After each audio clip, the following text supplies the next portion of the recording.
Assalamualaikum warahmatullahi wabarakatuh. Halo semuanya, perkenalkan saya Nindya Artika.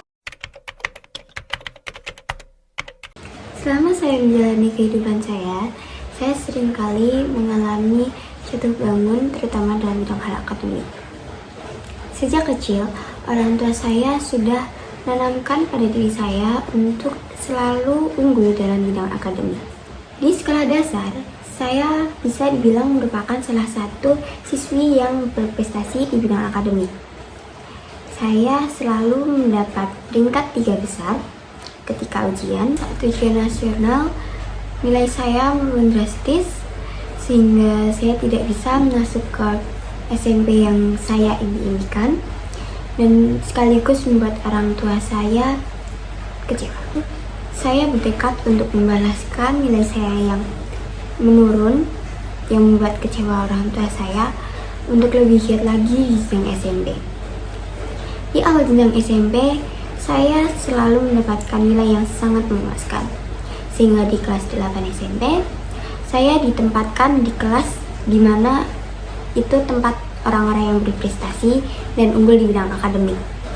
Tentu saja itu menjadi tekanan tersendiri untuk saya karena saya sadar saya masih jauh di bawah mereka. Hal itu membuat saya bertekad untuk mengejar teman-teman saya agar saya bisa setara dengan mereka, dengan saya selalu belajar setiap hari, menambah waktu belajar saya lebih lagi.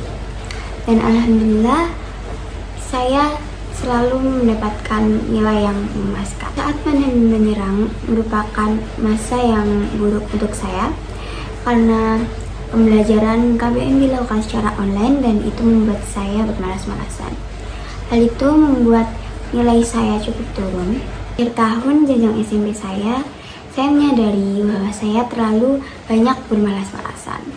Maka dari itu, saya mulai belajar lebih giat lagi, berbanyak latihan soal dan menambah waktu belajar saya. Di saat itu, saya mengatur jadwal belajar saya. Untuk pada siang hari, saya belajar materi yang diberikan guru, kemudian di malam hari saya mengerjakan latihan-latihan soal.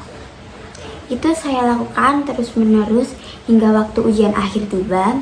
Dan alhamdulillah saat hasil pengumumannya, nilai saya sangat memuaskan dan membuat saya menjadi siswa berprestasi di peringkat 3 ujian akhir.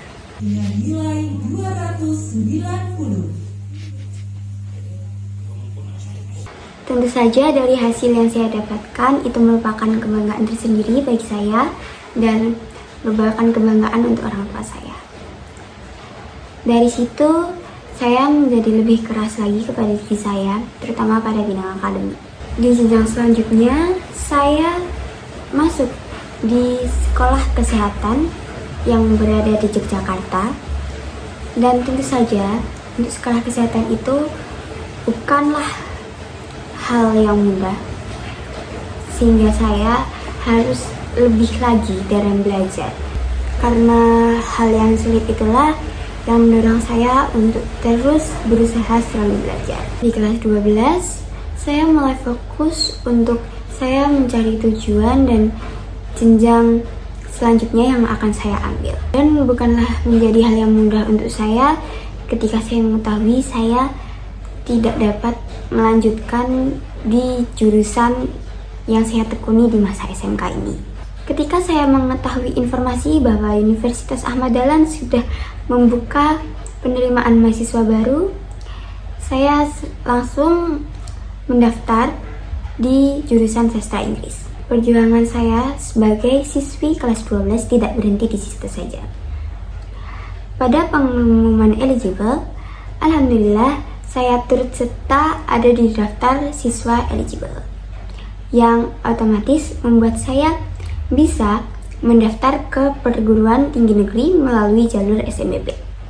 Namun hal itu tidak sesuai harapan saya karena saya tidak diterima di jalur SNBP. Di masa-masa itulah saya berada di titik yang paling rendah di kehidupan saya.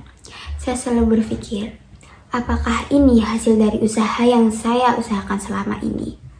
Dan untuk apa saya berusaha sampai saya lelah jika hasilnya itu sangat mengecewakan? Namun Allah menjawab pertanyaan-pertanyaan saya yang saya lontarkan ketika saya berada di akhir masa SMK saya.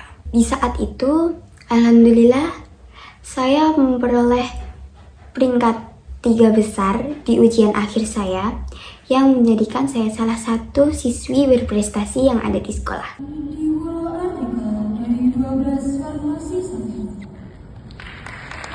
1. Dan dari situ saya menyadari bahwa jika Allah memberikan rasa kecewa kepada saya, pasti Allah sudah menyiapkan sesuatu yang jauh lebih baik yang ada di masa depan. Untuk saat ini, saya sangat bersyukur karena saya dapat melanjutkan jenjang sarjana saya di Universitas Ahmad Dahlan di Prodi Sastra Inggris. Dari semua yang hal terjadi, ini merupakan awal yang baik untuk saya saat ini dan di masa depan. Harapan saya saat ini, semoga saya bisa menjalani kehidupan perkuliahan saya dengan baik, dikelilingi orang yang menyayangi saya, dan tentunya saya menyebarkan energi positif bagi mereka. Harapan saya untuk saya di masa depan, semoga saya bisa lulus dengan tepat waktu dan nilai yang memuaskan. Dan dari Prodi Sastra Inggris ini, saya bisa membantu usaha keluarga saya dan saya mendapatkan pekerjaan yang baik dan sesuai dengan prodi saya saat ini, dan saya menjalani kehidupan yang lebih baik lagi.